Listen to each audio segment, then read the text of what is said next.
So good morning, Wellspring family and friends. I have to say we made it through a hurricane. Yay!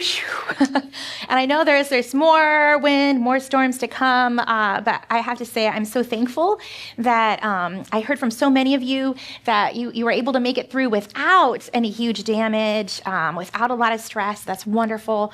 For me and my family, we made it through okay too, but we prepared for it because with all the Kona rains all those months ago, our driveway had really taken a beating, and we had flowing water kind of coming down to the place where we live, and it had carved out about 6 feet or so of gaps and holes along one side, and it kind of created little pathways underneath the driveway, so kind of potentially destabilizing, right? If you're walking along, you could like trip and fall into a hole. Or, maybe one day the weight of the car would just make it cave in. I don't know. That's my fear. So back in May, Dan and my dad, while he was visiting from the Philippines, they tried to tackle it, but we quickly discovered we didn't have the right materials and we didn't have enough materials. So naturally, we pushed it aside until I heard more rain was coming. And so since Dan was on the mainland at the time, we heard a projection of rain. My youngest child and I, my 13-year-old, we spent a couple of days pulling weeds and seeing how deep the crevices were and packing crushed gravel into them and filling smaller holes with, apparently there's this foam you can get that goes inside. I don't know.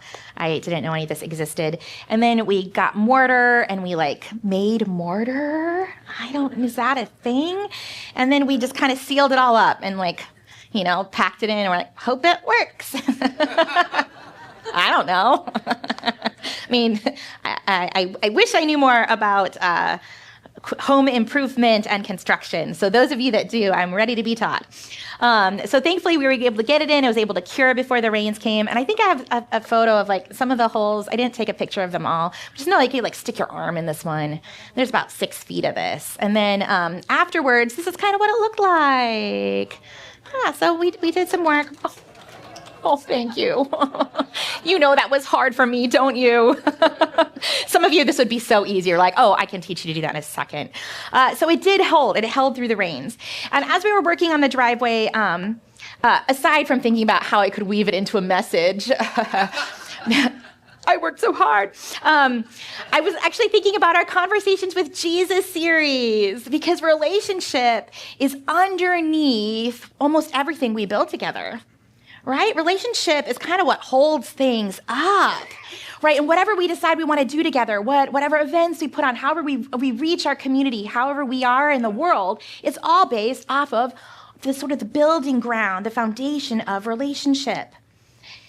Right? And we carry who we are and how we are in relationship into everything that we build and do. You can't just build something and then leave yourself behind, right? You bring you with you. You bring the way you communicate. We bring the way we work through conflict. You bring the way you can move towards repair when there's been relational rupture, right? We carry our hopes and wounds with us no matter what we do and what we build and who we work and where we work. Right? It's kind of the whole foundation for what we do together. And these days, there's so much fracturing in the world around us. There's so much deep pain and deep losses that are revealed, and we have different views and ideas on what's really wrong and how to fix it.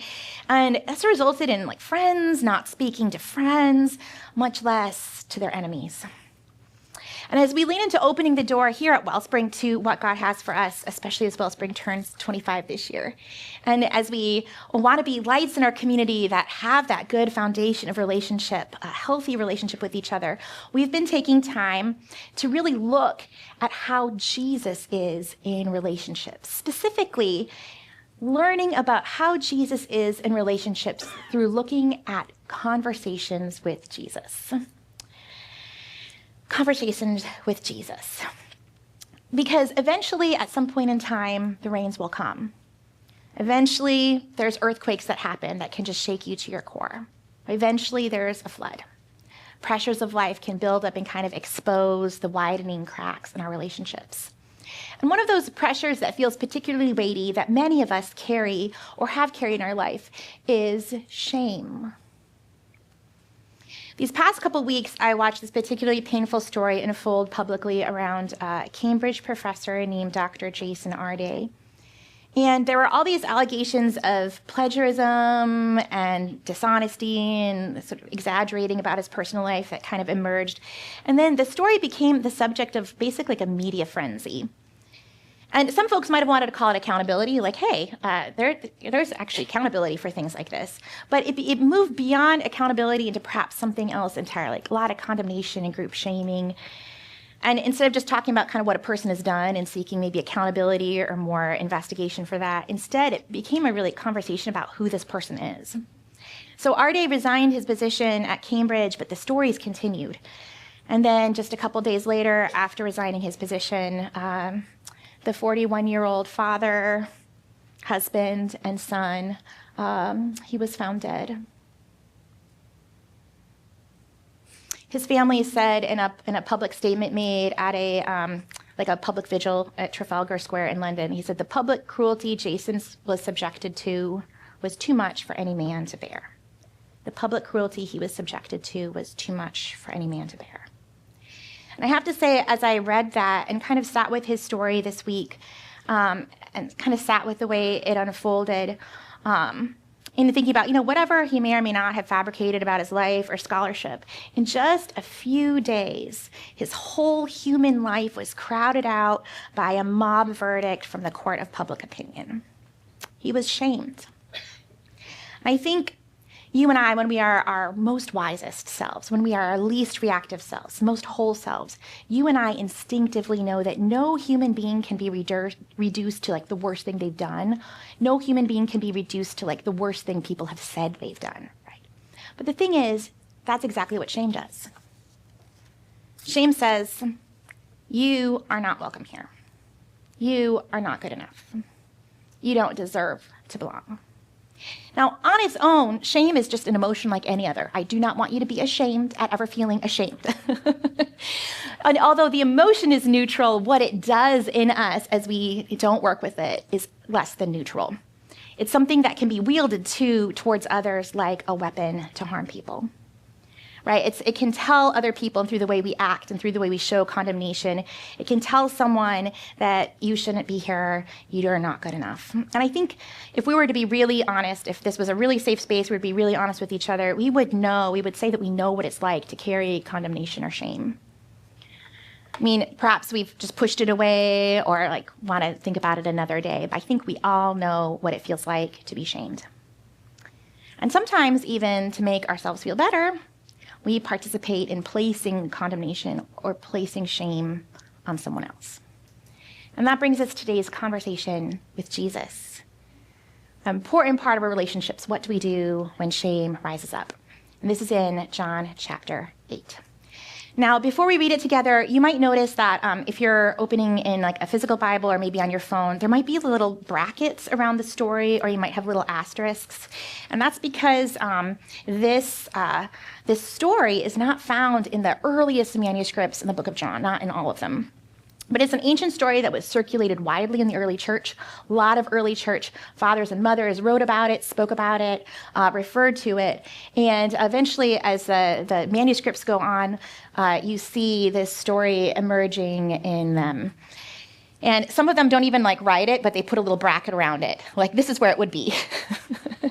Because they knew it was there. And so I have to say, out of all the textual variants we have, right, because there's so many manuscripts that we have, our English translations are based on, there's so many fragments that kind of pull together to make a whole. Out of all the textual variants we have, this is not one that people debate about whether it's real.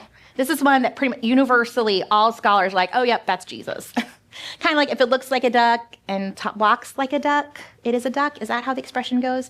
Well, in this case, if it looks like Jesus and acts like Jesus, it's Jesus. And there were enough early documents that referred to it that it made its way in. And I have to say, I'm glad it is. It's one of the most heavily searched for stories of Jesus. Now, the setting where it is in the book of John, it's a tense setting. Jesus has been in the capital city of Jerusalem under colonization by Rome. He is there for the Feast of Tabernacles, and conflict with the leaders of his day has kind of been building all week. And so early one morning, he goes to the temple and he sits down to teach. And that's where we're going to begin in John 8, verse 2. I'm going to start reading in verse 2. Early in the morning, he came again to the temple. All the people came to him, and he sat down and began to teach them. The scribes and Pharisees brought a woman who had been caught in adultery, and making her stand before all of them, they said to him, "Teacher, this woman was caught in the very act of committing adultery. Now, in the law, Moses commanded us to stone such women. Now, what do you say?" They said this to test him, so that they might have some charge to bring against him. Jesus bent down and wrote with his finger on the ground. When they kept on questioning him, he straightened up and said to them, "Let anyone among you who is without sin be the first to cast a stone at her." And once again, he bent down and wrote on the ground. When they heard it, they went away, one by one, beginning with the elders. And Jesus was left alone with the woman standing before him. Jesus straightened up and said to her, "Women, where are they? Has no one condemned you?" She said, "No one, sir." Jesus said, "Neither do I condemn you. Go your way, and from now on, do not sin again." Friends, this is the word of the Lord. Thanks be to God. Now, if you've heard this story before, or have heard any preaching or teaching on this story, you'll know that we often focus in on verse 6. The reason why the Pharisees, who are these religious leaders of the day, who really cared about their faith, cared about the scriptures, cared about the way things were interpreted, and the scribes, those are folks who really know the law well, we usually focus on why they're bringing this situation to Jesus to test him. What is the test about? And so we could spend a lot of time talking about the test, because they basically situated a whole situation where Jesus is in a lose-lose scenario. But instead of talking all about that test, I want us to look at what Jesus is doing. But I still can let you know what the test is, just so you can kind of put that out of your brain. Is that okay? Basically, they're saying, "Jesus, there's this woman caught in adultery. The law says we're supposed to stone her." Now, thing is, they're breaking a whole bunch of rules. They're only bringing the woman. Where's the guy? The law is written for the man who's adulterer and the woman who's an adulteress with him to bring them before the council. There's a whole bunch of things that need to happen before someone would actually be stoned. And we actually don't have any record anywhere in 1,500 years of Jewish history that this ever happened, even though people have affairs all the time in their marriages, unfortunately, in their world as well as sometimes in ours. So we don't have record of this ever actually taking place. But here they are taking an old law and bringing it to Jesus, because they know that Jesus has a reputation for healing and reconciling. And people love Jesus who are sinners and folks who have shady jobs and folks who are maybe shady characters, like low-key criminals. Jesus is hanging with all of them. People love Jesus because Jesus offers them something they never experienced before. Jesus offers us something that we never experienced before. So much love and truly seeing who you are and calling the good out, offering new beginnings. So if Jesus says, "Oh yeah, don't worry about the law," well, I'm sure she didn't mean poorly. Then they can say, "Hey, gotcha," and then bring him before their Jewish court to put a charge against him. He doesn't obey the law, even though, it's debatable, right? Do they obey the law? I don't know. Or if he says, "Okay, let's stone her," well, then they have a big problem.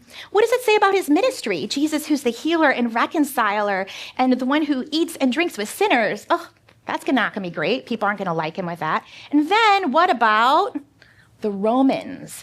See, it's illegal for any Jewish people in their religious system to put capital punishment on someone else. They weren't allowed to put anyone to death. So if Jesus says stone her, then they can go to Pilate, who's the guy in charge of the Roman emperor's, outpost there, and say, "Hey, you have this guy who wants to break your law." They're basically trying to set Jesus up. We could talk more about that, but just know Jesus is so much smarter than any test. And what he does is he goes to the heart. So we're going to see Jesus going to the heart here. So let's pay attention to what Jesus is doing. Because I think more than just the test, it's not just Jesus getting out of a test. It's how Jesus relates to us when we are in places of shame and condemnation that can help unlock us from our own traps that we've set for ourselves or other people have set for us. Unlock us from the inside out. So I want us to notice 5 things. We're going to move through them quickly, and they're going to be in your notes. What is Jesus doing in this conversation? Now, I want you to notice how this conversation begins. They put the woman, the text says in verse 3, they put the woman before them or in their midst. Kind of this Greek, the way the Greek words is constructed there, it's kind of like she's in the center of a circle. Now, in the center of the circle, there is a missing presence. Who is not there? Adele, yes. The man is not there. If she was caught in the act of adultery, well, who's the partner? Who isn't there? So I have 2 pieces of art to show you from a Jesuit priest born in Haiti. His name is Xantre. He created 2 paintings based on this passage. And they're a little, they might provoke an emotional response. If it feels triggering or too much, feel free to look away. But the first one is called Adulterous Man. I'm going to go ahead and just skip to Adulterous Man. Yeah, shame is the feeling you're unworthy of love or belonging because something that's happened or something you've done. So that's the situation we find ourselves here, but let's look at Adulterous Man. I think we have it right here. Okay, so there's detail obscured to make this an all ages presentation. We see a man who is naked getting dressed. And around him are all these things that have been knocked to the ground as they dragged someone else out. We can't tell whether he's feeling guilty or not. Right? Guilt is the feeling different than shame. Guilt is when you know you've done something wrong. Right? It's based on your behavior, and it's externally focused. But shame is when you feel like maybe you are wrong. Something's wrong with you. It's internally focused. We don't know what he's feeling, but he's kind of pulling on his clothes nonchalantly.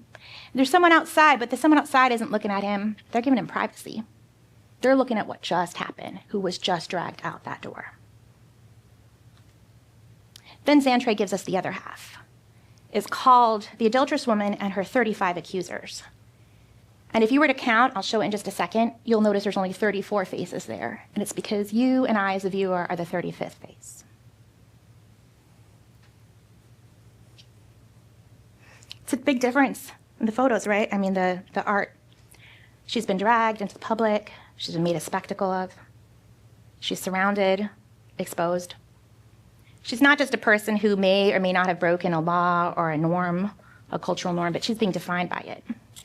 This helps us name the distinction between guilt and shame. I'm going to run through that again, the difference between guilt and shame.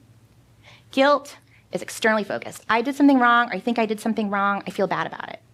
When we feel guilty, we can actually be moved to action. I actually want to do something to rectify it. I want to change my behavior. But shame, when you're being shamed or you feel shame, you feel something is wrong with me. What I've been accused of doing or what I've done makes me unworthy of love or belonging. Shame is emotion that when we don't address it, it has the highest negative outcomes, highest correlation with negative outcomes.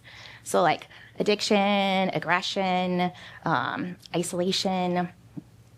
And shame doesn't just impact the person who's standing in the middle of the circle. It impacts all the people who are standing around the circle too. People who are participating in the act of shaming or condemning. Now, when you're not the one standing in the middle of the circle, condemnation can feel maybe a bit rewarding.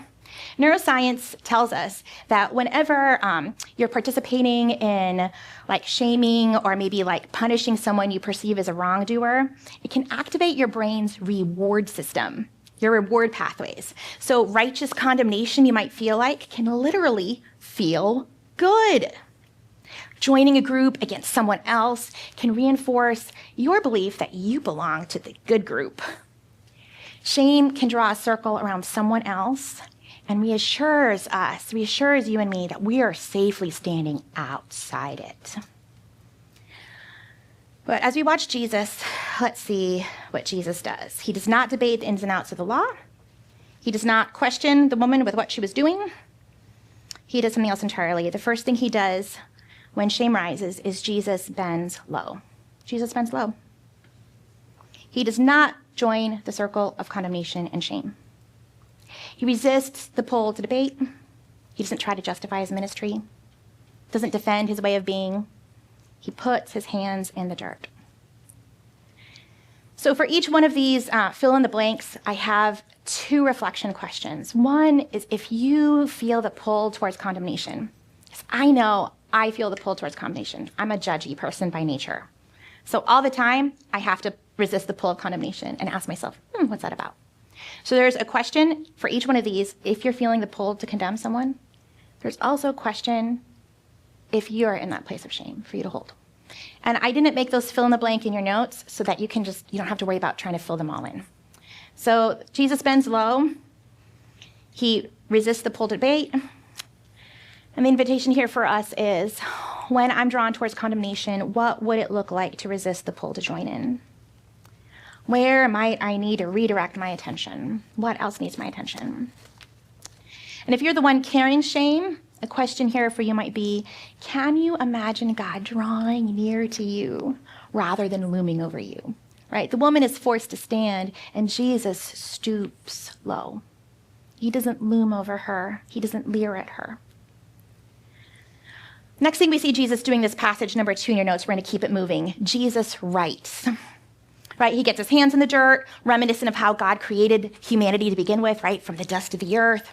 And then as he does so, he begins writing with his finger. Now, the only time in Scripture we ever see Jesus writing anything is in this passage, and you would think that they would write down what Jesus is writing, right? The one time Jesus is seen writing, why don't we know what he's saying? Come on. Is he doodling?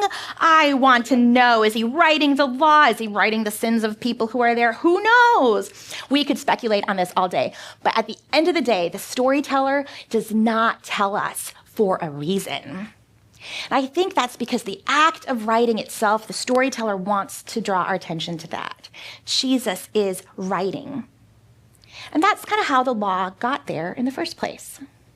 Right? The tradition says that out of the 10 Commandments, they were written by the very finger of God and given to Moses. The 10 Commandments, which include do not commit adultery, were to help people be better neighbors, help people love God, respect themselves, love and respect others. They were meant to bring life, but here it's being wielded in a death-dealing conversation. So Jesus, when he writes, he creates space to pause, right? He's occupying himself with something else. He's not participating. And so when we're drawn towards condemnation, we can remember this pause to remind ourselves that, hey, this person is made in the image of God. This person is made in the likeness of Jesus. I am human. They are human too. We can pause to remember the common humanity, just like God first created the humans by getting God's hands dirty. So here, Jesus writes in the dirt. And if you're the one carrying shame today, maybe the question is, what if God is writing something different than what others have spoken over you? What if God wants to write something different than what other people have spoken over me? Number 3, what else do we see Jesus doing? Jesus speaks. He speaks. And when Jesus speaks, what's cool about this is he addresses the situation of all parties who are there. He says, whoever is without sin. In other words, he's talking to everyone there. He's not just saying, hey, scribes, hey, Pharisees, those of you onlookers, hey, woman who's been dragged here. He says, hey, whoever is without sin, you can throw the first stone. He leans into the law, but he makes you have to think about yourself. Because now it's not just about what this other person has done or the way I think they failed. Now suddenly it's about me. What have I done? What's interesting about this is that, when he invites people to self-reflect, we see those people start to leave. And it's the people who are oldest who leave first. It says the elder, it's actually a word describing age, which means the older you are, the more life you've seen, the more stories you've heard, the more things have been done to you and you've done to others. You're like, oops, I'm out of here. I know I am not sinless. So the question here, self-reflection for us is, what in me needs attention, healing, or transformation? Jesus addresses all of them, gives them all an opportunity to break with the old way. The old way, condemnation and death, was the pathway. Jesus is inviting them to enter a world marked by freedom and new beginnings. So what in me needs attention? Instead of being drawn towards condemnation, what here might Jesus want to speak to me about? And when you're the one carrying shame, the reflection question for us here is, can I remember that I am not alone of being in need of mercy? I'm not alone in being in need of mercy. There are a lot of other people who also know their own fallenness, their own wounds, their own culpability, their own pain. Then Jesus invites her to speak. That's number 4. Jesus invites her to speak. And as he does, he empowers her. He returns her personhood to her, right? She's been treated like an object, right, to kind of trap Jesus. Instead, Jesus returns her personhood. Because everything so far that Jesus has done has been to disrupt the process of shame and blame and condemnation, right? Like when she is forced to stand, Jesus stoops to the ground, right? He writes with his finger, he stoops, right? They make him talk, so he talks, then he stoops again. And then it leads us to this moment right here. This moment where now the accusers are gone and Jesus turns to her. And he could have just told her, you see that question mark? He could have just said, hey, you're free to leave now. But he doesn't do that. Jesus gives her something that shame has taken away, and that is her voice. Her voice. Brene Brown is a social scientist and researcher, and she spent a lot of years researching shame. And she puts language to something I think Jesus has embodied for us here, and that is that shame cannot survive being met with empathy. Shame cannot survive being met with someone who can feel with you, who is with you in the moment. She says this in one of her books. She says, called I Thought It Was Just Me. She says, shame cannot survive being broken.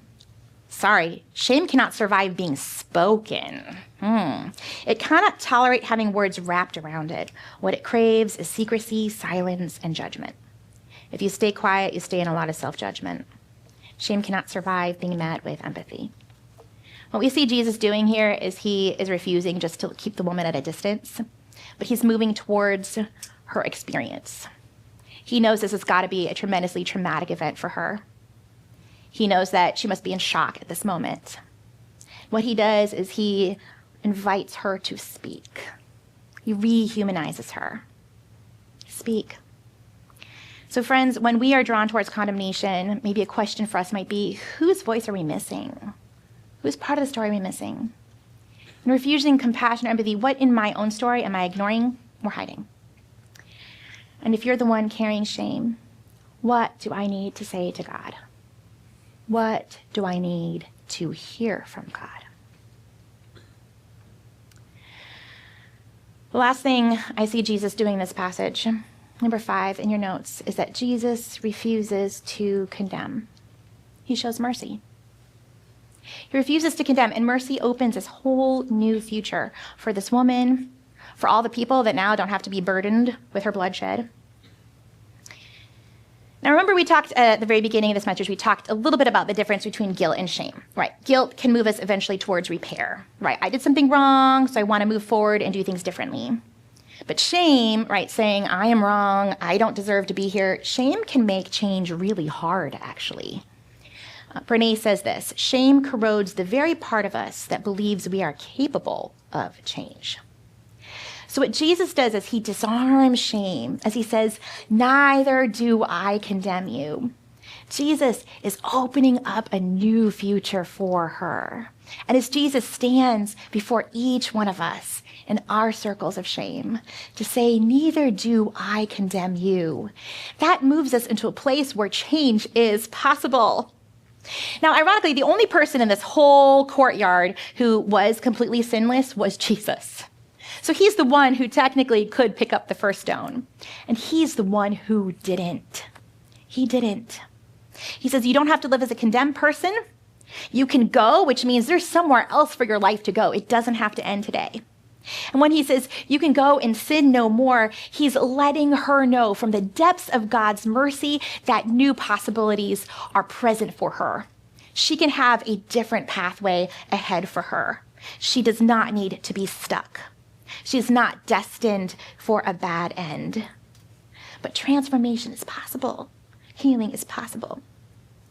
And Jesus, God's own self, is the one who says this, not a human person, not a religious leader. It's God, God's own self. Neither do I condemn you. Go and sin no more. And friends, I think those words of Jesus are maybe what we need to remember when we really, really want someone else in our life to change, or we really want to change ourselves. Maybe we need to remember that if we're moving out of shame, it's going to be really hard to transform. It's going to be really hard to change.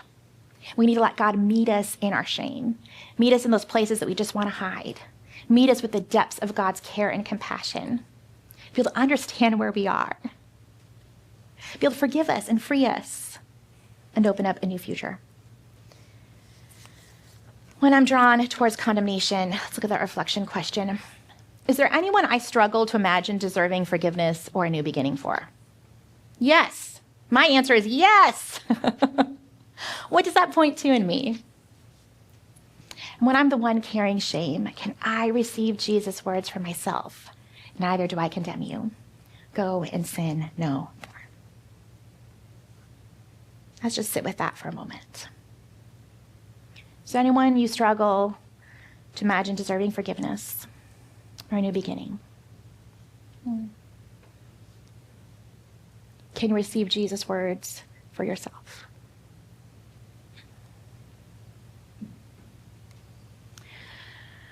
Earlier this year, I came across this story on my feed on social media. And it was a story that was really made me smile, so I saved it. And I found it again this week. It popped up for me, and I was really glad I did. And it was a story about a little snow monkey named Punch. And some of you may have seen Punch before, but our algorithms may be different. I don't know. He's a little snow monkey in Japan in the zoo, and at the Ichikawa City Zoo. And he had been rejected immediately after birth by his mother and her group of friends. And he's a macaque. I think that's the technical name for snow monkey. I don't know. I had to look up how to pronounce it. I'm like, macaque? Wait, that's a market. Wait.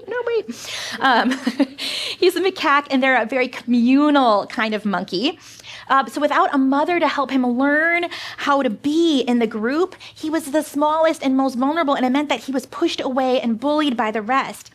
And so people who were going to visit the macaque exhibit at the Ichikawa City Zoo would be so sad when they saw the smallest monkey being picked on.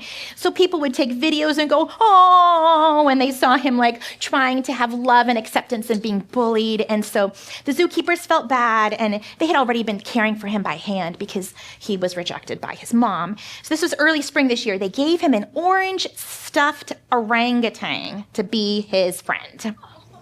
It's a little stuffy from IKEA. They sold out after this. And so if you ever went to the exhibit or you watched videos of it, you would see little Punch the monkey, the tiniest little monkey there, dragging around this orange orangutan, or trying to huddle in it when he was scared, or sleeping on it when he was sad. And I have to say, something about Punch really resonated with the people who came across his video and knew his story, came across his clips. And I think it's maybe because many of us know what it's like to be pushed aside and rejected, to receive the message, you are not good enough and you don't belong here. Something is wrong with you.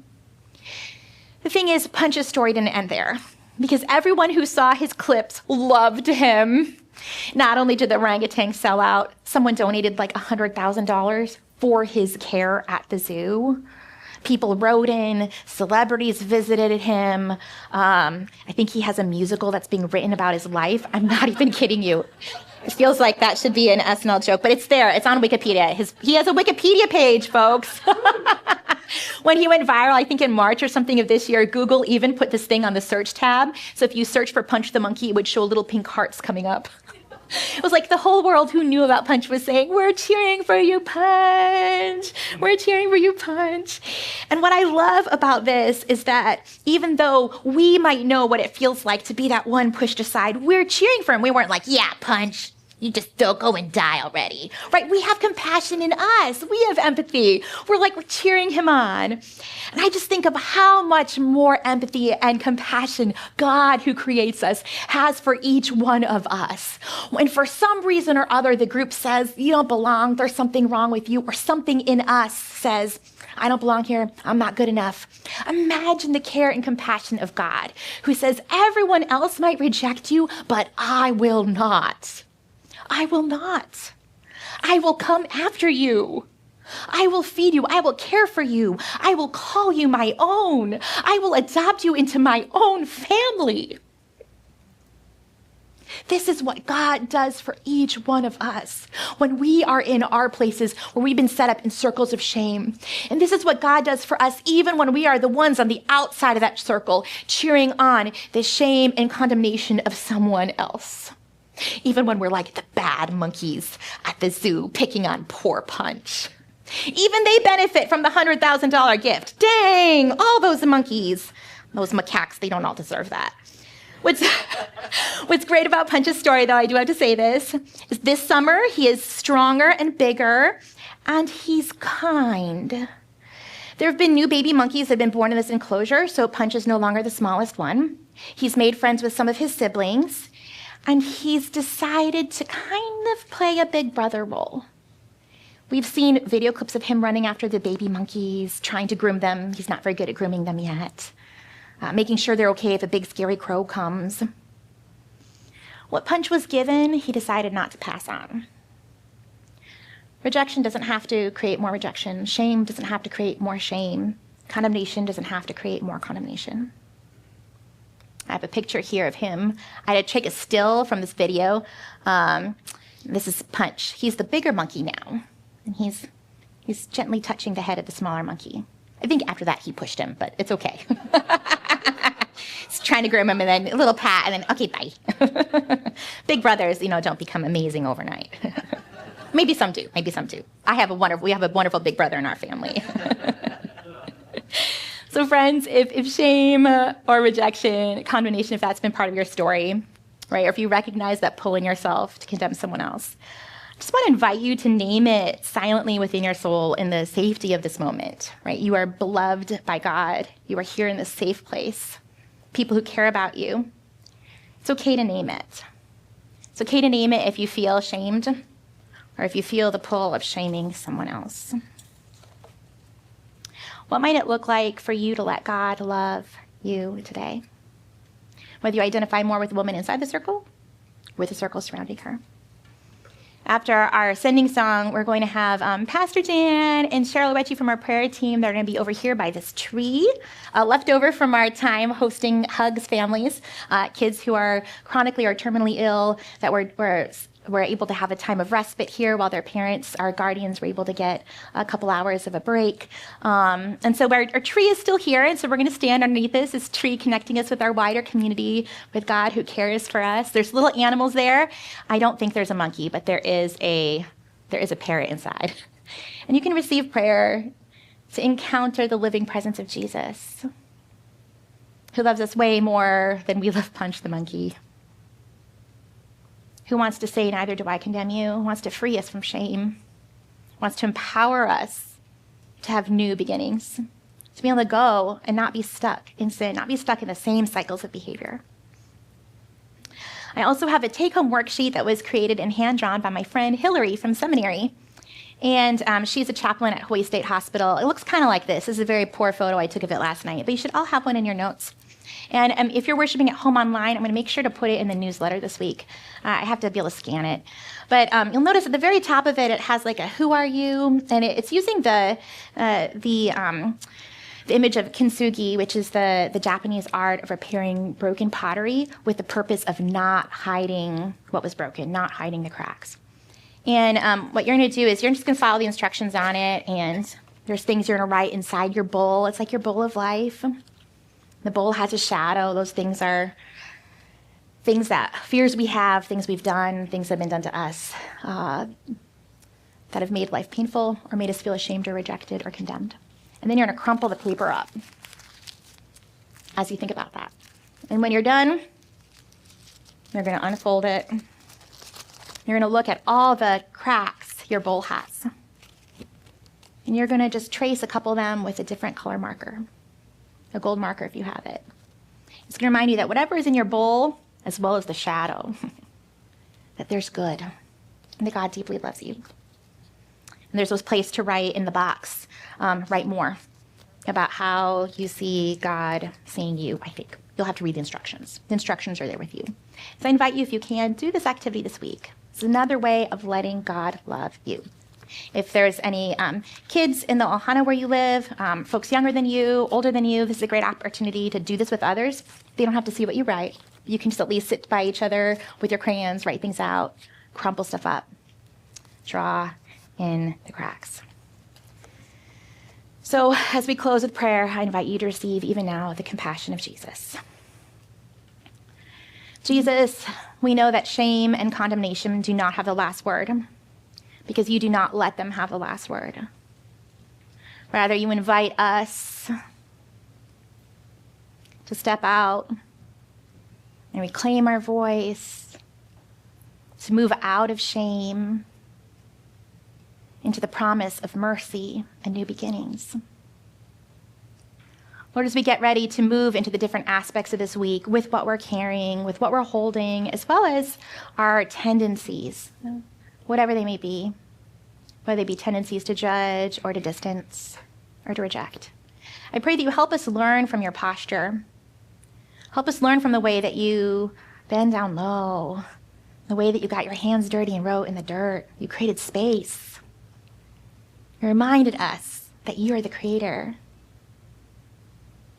The way that you invited each person to reflect. Invite us to reflect this week, Lord. Invite us to say what we need to say and hear from you what we need to hear from you. Our God of new beginnings, our God of love and mercy and justice, who longs to welcome the whole world under your wings like a mother hen welcomes her chicks, protects and provides for them. We receive from you, Creator God, reconciling God, forgiving God, saving God, resurrecting God, holy God. We receive from you today. It's in your name we pray, Jesus, shepherd of our souls, wellspring of life. Amen.